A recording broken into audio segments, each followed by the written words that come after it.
We've got the holidays, but then it's a whole new year with a whole new start. So what's holding you back at work? John Murphy, author of Zentrepreneur, Get Out of the Way and Lead, joins us this morning to talk about something interesting we've been talking about, that you yourself might be getting in the way of a possible promotion, a raise, just doing better at work in general. Yeah, well, people tend to get in their own way all the time, and then they look for something externally to blame. To blame it on? You know, yeah, absolutely. It happens all the time. What do you mean? Give us an example of you getting in your way of yourself. Well, it starts with doubt. You know, I had this idea that I could pursue. I have this idea I want to share with my boss. You see it with students. You know, I had the answer, but I'm afraid to raise my hand. There's this internal doubt that people have, and it holds them back. I always say it's like going through life with the brakes on. Yeah. You know, you wouldn't drive your car with the brakes on all the time. But people have a tendency to do that. They resist growth and flow, which is unnatural. I would imagine a lot of people will come up with an idea and then they'll just think it through and then think it and overthink it to a point where they go, nah, you know what, they're not going to like that. I'm just not going to bring it up. Well, we do it to ourselves, yeah. And we also have people who doubt us. You know, we have people all around us that, you know, you shouldn't do that. You shouldn't take that risk. Parents, even with their own children, you know, we learn fear. Fear isn't something we're born with. It's of the mind. So fear is it's actually an illusion of the mind. And yet we trust that it's actually there. So what scares me doesn't scare you, and vice versa. It's our own creation. Right. So we the have way, a month. yeah. We have a month here to get through the holidays, and then we do have this new year.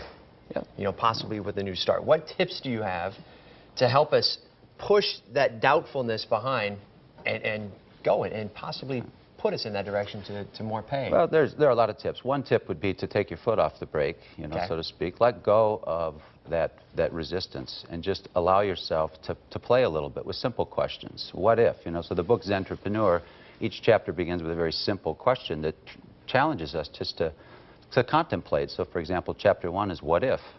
Play with that question. What if I tried this? What if I raised my hand? What if I took this risk? What if I tried something different? And then chapter 2 is why, and chapter 3 is why not. When we play with these questions, why do it, why not do it, we see things from different angles, different perspectives. And it allows us to be, again, more creative, more innovative, more playful. And it's how we're meant to be. There's a Zentrepreneur in all of us. It's our spirit looking for ways to manifest itself into some reality. What about paying attention to who and what you pay attention to?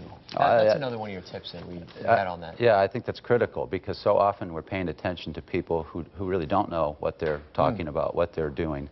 There's no credibility there whatsoever, yet we seem to think that they know what they're talking about. And that, I mean, that could include teachers, parents, doctors. You know, I was thinking parents. You know, parents, you obviously turn to your parents for any kind of advice whatsoever, and they may have no idea what they're talking about, because as parents we do that with our kids. So if you want to start a business, talk to somebody who's started a business and run it successfully. You know, if you want to pursue a dream of some sort, whatever it is, pay attention. Wise people pay attention to wise people. Yeah, I was going to lead right into that. Wise people talk to wise people. And wise people pay attention to what they pay attention to. So we have to always ask ourselves, where's this lesson coming from? Who's telling me what?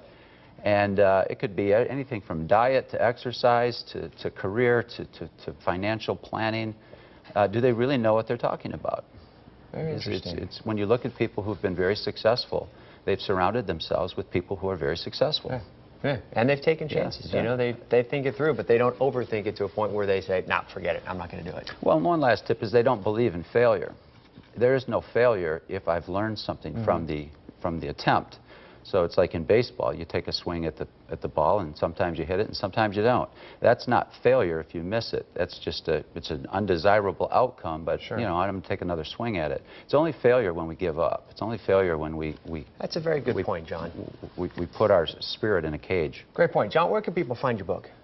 Well, it's all over the world, actually, and it's online. You can get it through Amazon.com and Barnes & Noble. You can go to any Barnes & Noble store and pick it up, or you probably get it in most of your local bookstores. Very cool. It's certainly there.